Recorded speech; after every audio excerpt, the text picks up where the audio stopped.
I felt like my mental fortitude, my mental strength was always something that was steadfast and true. And for years and years, that was the case with this as well.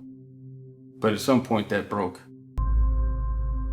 When I lost that mental fortitude, I had nothing else left to fight. Woodworking quite literally saved my life.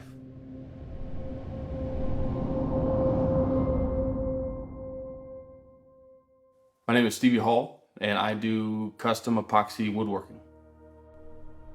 My mom gave me the nickname as a young boy of Bam Bam. She called me that for as long as I can remember. Well, I grew up in Cincinnati, Ohio. I played high school ball there and continued playing collegiately in the Big Ten Conference for the University of Illinois. Because of success that I had there, I had the opportunity and signed a multi-year contract to play in the NFL with the New Orleans Saints. I was always a brute and never really knew that. And football was kind of an extension of that. You're built and wired to be careless with your body, but you have a lot of what we call controlled aggression. You spend so much time training the body, preparing the body to be as strong, as fast, and as explosive as you can possibly be. I love that part because that was kind of how I was wired and the things that kind of made me go. And then to see that success on the football field on game days was all kind of the payment that you needed. Playing football, you need to have a sense of carelessness and recklessness in the best way. And you have to feel invincible when you play at that level. In camp, when I was playing in the NFL, I had an injury to my shoulder and neck area again, and my right arm was significantly altered in the way I could use it, in the strength I had, the range of motion, and that lingered for quite a while. Then it became, if you're not playing football the way that you need to, which is that controlled aggression, that recklessness, that carefree, invincible nature, then you're only setting yourself up to get more injured in a much more serious way. And so just for the purpose of being a better husband, a better father, and a better person in general, we thought it was best to move on with life.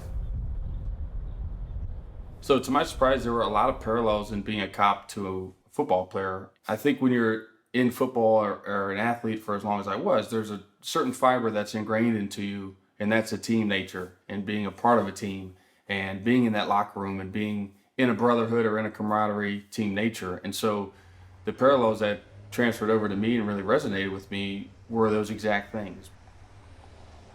Unfortunately, when you become an officer, there's a lot of inherent risk that you encounter, and every day you're prepared for the idea that it could be a life or death situation that you're thrown into. There was a night that I was on normal patrol in the middle of my shift, and the last thing I remember is saying my prayer in the squad car before I left the parking lot. And some 6+ hours later, I was struck. The guy blew a light, made an illegal turn, and T-boned my squad car in the driver door. That began a very slow and painful, unfortunate departure from the law enforcement. I never felt mentally defeated in my life. I felt like my mental fortitude, my mental strength was always something that was steadfast and true. And for years and years, that was the case with this as well. But at some point that broke. When I lost that mental fortitude, I had nothing else left to fight. And for months and months and months, I planned my departure from this world to move on from this and to make that sacrifice for the betterment of my family and loved ones. I felt like that was the only option I had left at that time.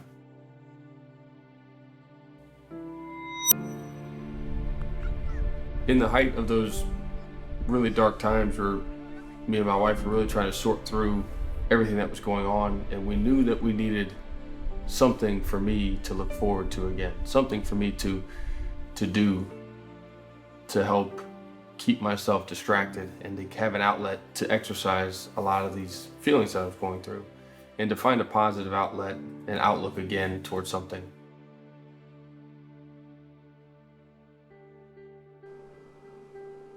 While we were sorting through that, we came to the need of a kitchen table, and I made the table. I made some burning and put a black H of epoxy in there, and when I made that table, there was such a feeling of fulfillment and joy and satisfaction to create something from nothing with my own hands.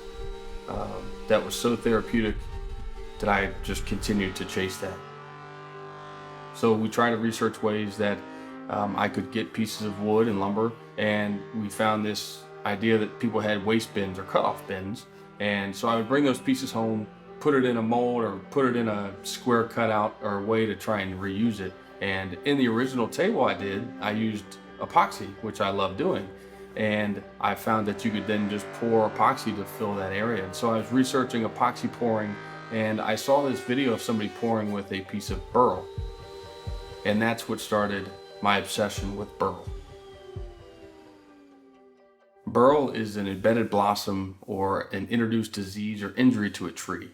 What happens is those pieces are very ugly on the surface, but when you tear away all of the outside imperfections, you unveil this incredibly unique piece of wood that is unreplicated anywhere else. Truly one of one. Woodworking still fulfills the physical aspect for me in a much different way. In my previous two things, as a football player and as an officer, I was built and wired to be kind of a blunt object. I was trying to be as fast and strong and explosive as possible. This is a much different thing. Woodworking is much more methodical, much more deliberate and precise, and there's a lot of patience involved with working with woodworking. So there was a lot of things that were different, but still physical. Working with those pieces of wood became very symbolic for me, because in a lot of ways throughout this recovery of my injury, I felt very broken. I felt very ugly and distorted and a thorn in the side of many others. I still felt like if there was enough time and energy devoted to it, there was still beauty there. They were the pieces that if you spent that time showed you all the beauty that was underneath. And if you tear away the imperfections and the faults and you look past that, you see what's truly underneath. Each piece that I made using that burl was a step to my recovery as a person, because each piece I made was truly a piece of me.